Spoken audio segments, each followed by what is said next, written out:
한국직업방송과 연합뉴스TV가 함께 만드는 취업 전문 뉴스 투데이 고용플러스입니다.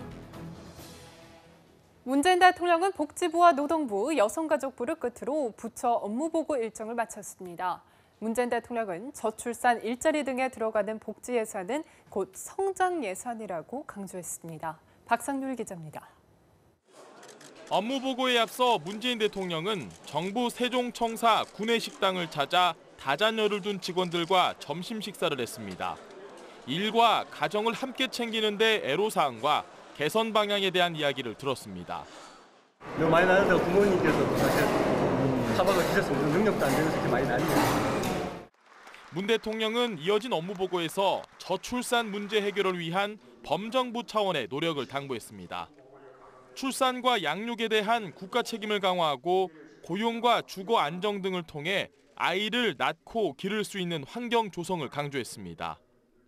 장시간 노동을 개선하여 부모에게 아이를 돌볼 수 있는 여유를 주고 여성이 일을 계속하면서 결혼도 하고 아이도 낳을 수 있는. 그러면서 정부가 복지 예산을 늘려 성장 예산이 줄었다는 지적에 대해 과거 시대의 낡은 관점이라고 평가했습니다. 국민에게 투자하는 것이 국가의 미래를 위한 길이자 경제를 살리는 길이라는 확고한 신념을 가지고 있습니다. 저출산, 일자리, 격차 해소에 드는 예산은 복지 예산이면서 성장 예산입니다. 나열식 보고에서 벗어나 집중 토의 방식으로 진행된 이번 업무보고는 중소벤처부를 제외하고 사실상 마무리됐습니다. 새 정부 출범 후 장관급 부서로 승격된 중소벤처부 업무보고는 부처 출범식을 겸해 별도로 열릴 예정입니다. 연합뉴스TV 박상률입니다.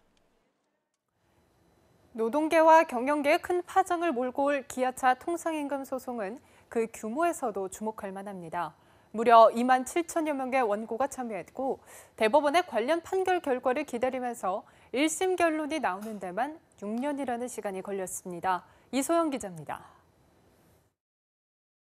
기아자동차의 통상임금 소송이 시작된 것은 지난 2011년 10월입니다.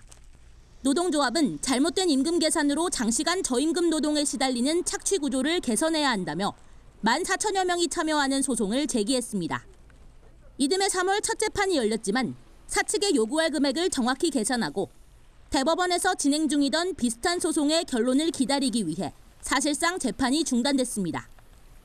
2년여간 멈춰있던 소송이 급물살을 타게 된 것은 지난 2013년 대법원이 정기상여금도 통상임금에 해당한다는 판결을 내놓으면서부터입니다. 다만 대법원이 기업 경영이 위협받게 된다면 미지급분을 주지 않아도 된다는 단서를 달며 신의성실의 원칙이 새로운 쟁점으로 부상했습니다. 19차례에 걸친 재판에서 양측은 팽팽하게 맞섰고 재판부가 화해 의사를 묻기도 했지만 판결을 받아보겠다며 거부했습니다. 소송이 진행되는 과정에서 원고는 2만 7천여 명으로 늘었고 노동자 대표 13명이 2차 소송을 내면서 규모는 더욱 커졌습니다.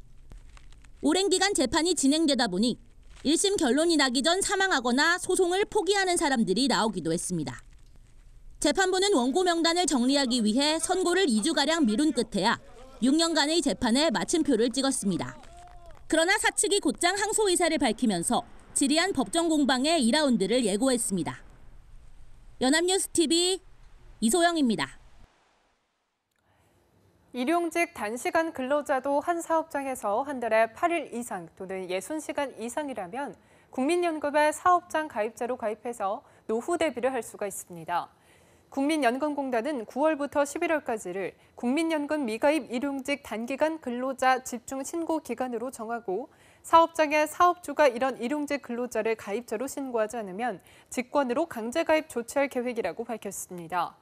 공단은 이 기간 지난해 7월 이후 일용 근로자를 고용한 이력이 있는 사업장 50만 곳을 대상으로 가입 대상 일용 근로자와 가입 조건을 안내할 예정입니다.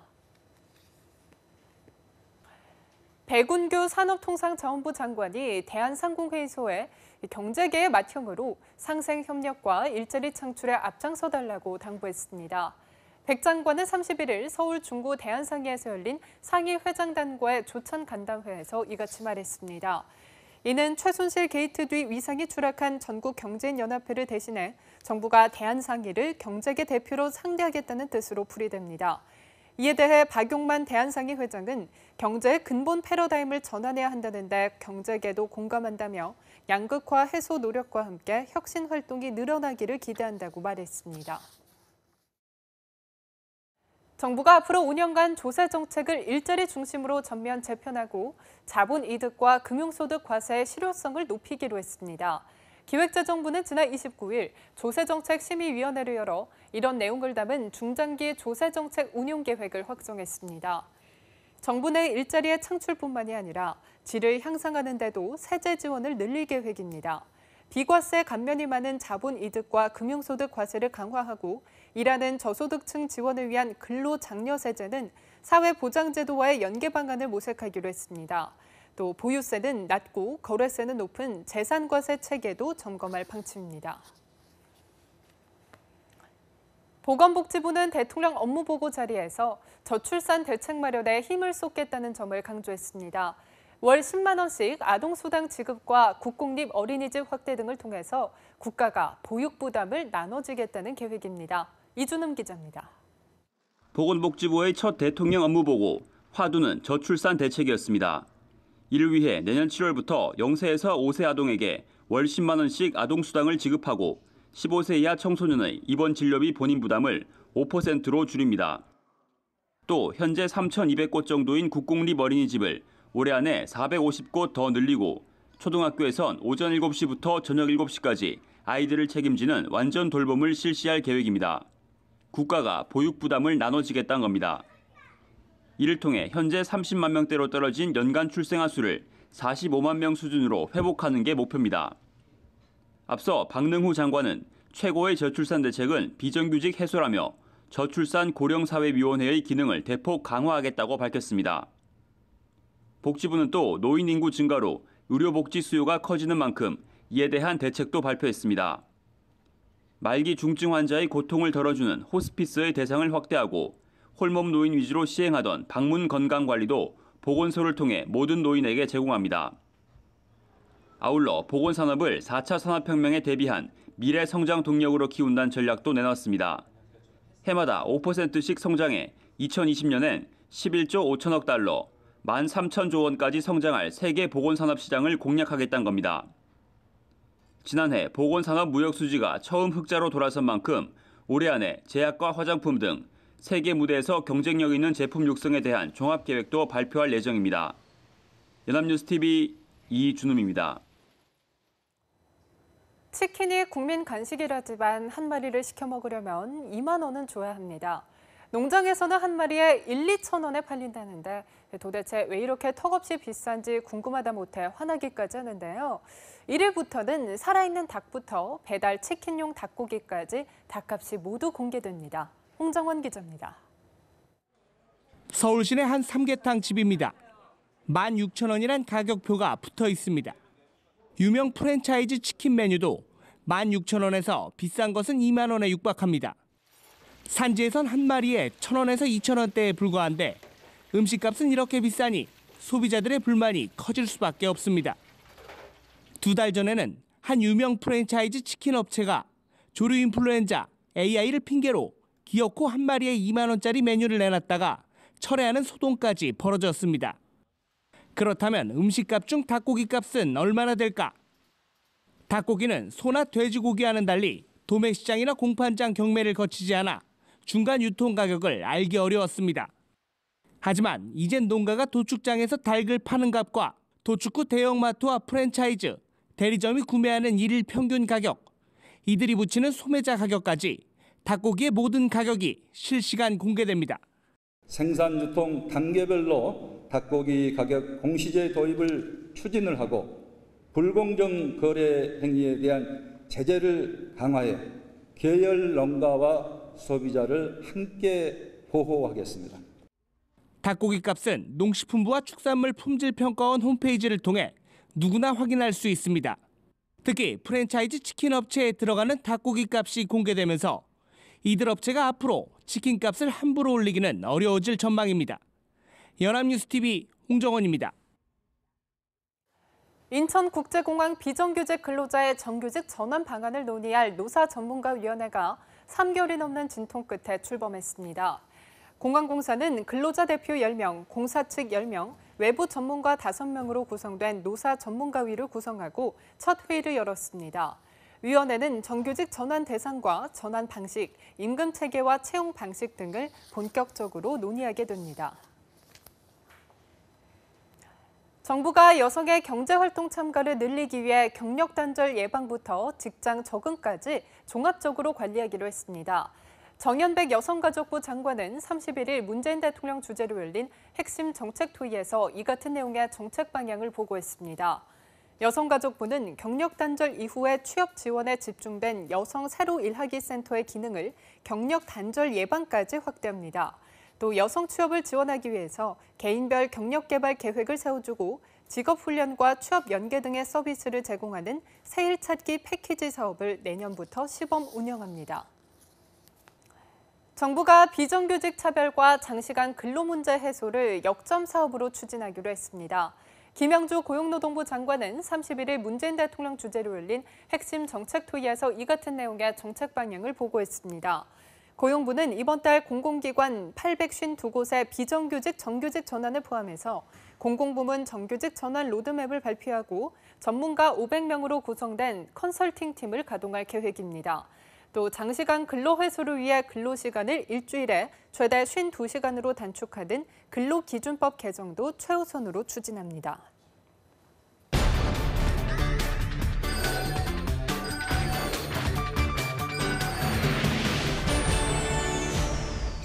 네, 숨겨져 있는 알짜 직업을 소개하는 히든잡, 오늘도 투데이 공항플러스의 공식 취업 도우미 구보나 캐스터와 함께합니다. 안녕하세요. 안녕하세요. 히든잡 시간입니다. 오늘은 건강과 미용을 동시에 잡는 미래의 유망 직업을 소개할까 합니다. 과도한 식습관과 스트레스로 인해서 현대인의 대표 질병이 되어버린 비만.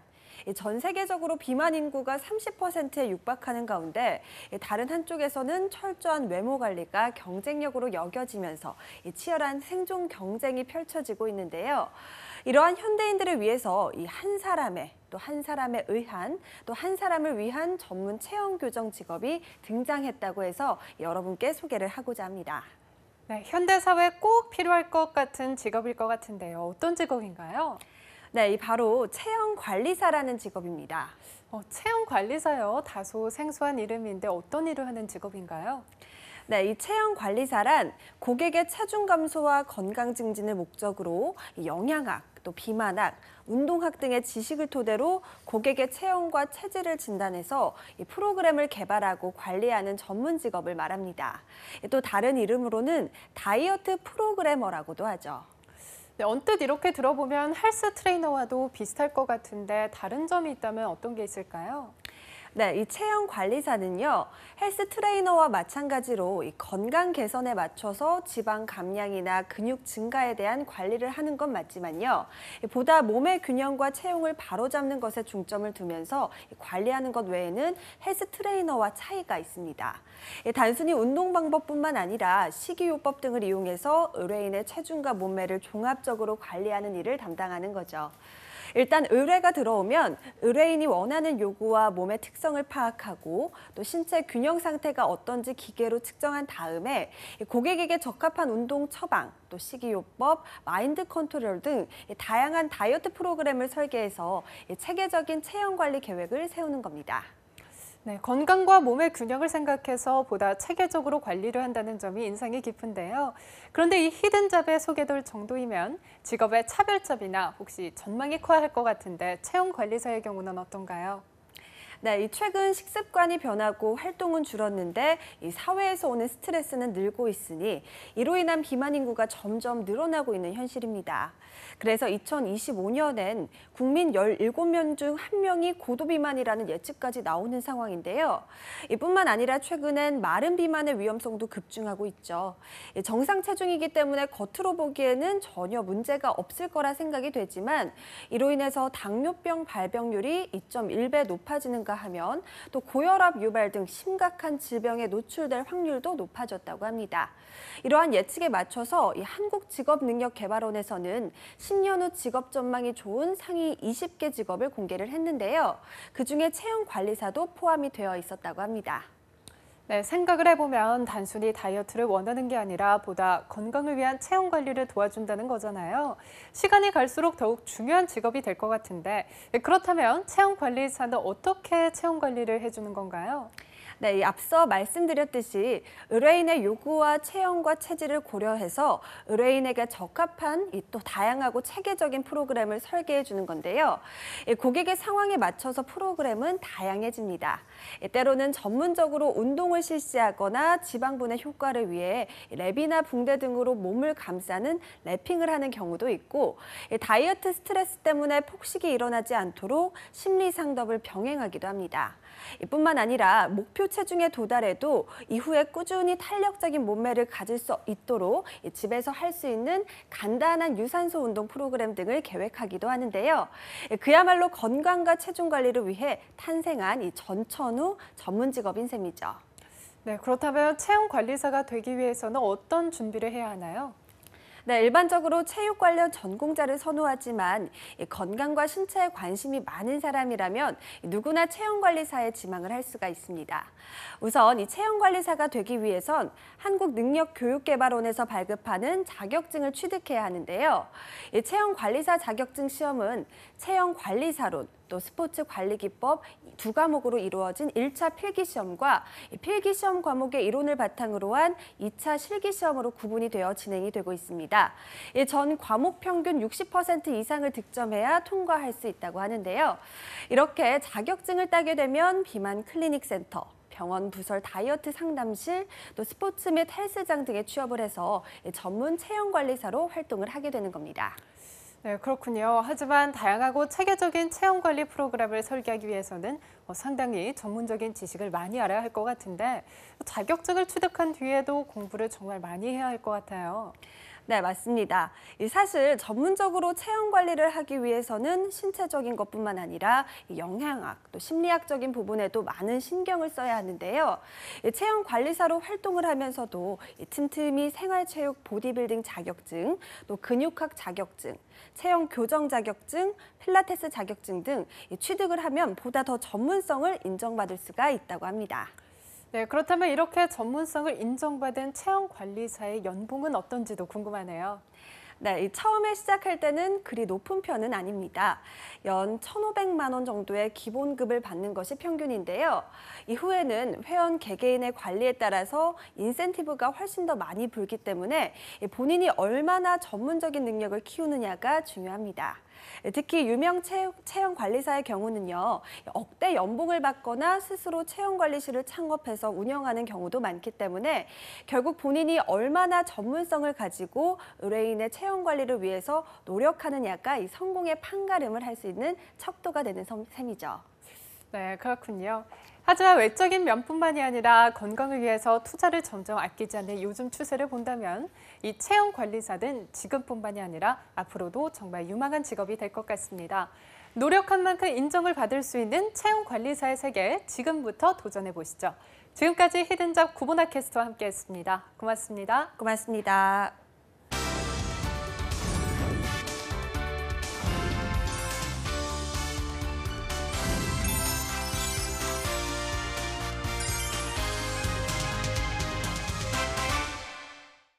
투데이 고용플러스 오늘 준비한 소식은 여기까지입니다. 함께해 주신 여러분 고맙습니다.